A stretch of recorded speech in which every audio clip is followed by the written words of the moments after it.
colleagues, greetings from Paris. I'm looking forward to meet you at the Global Women in Media Conference in Pakistan. So many competencies are gathering there. My name is Denisa Udroiu. I'm born in Romania and I live in Paris.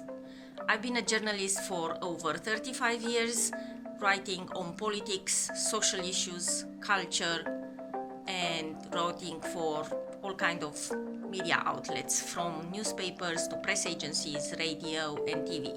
In the last years, I've been a freelancer with BBC and National Radio of Romania, and I also published my own magazine for 5 years in English in Finland.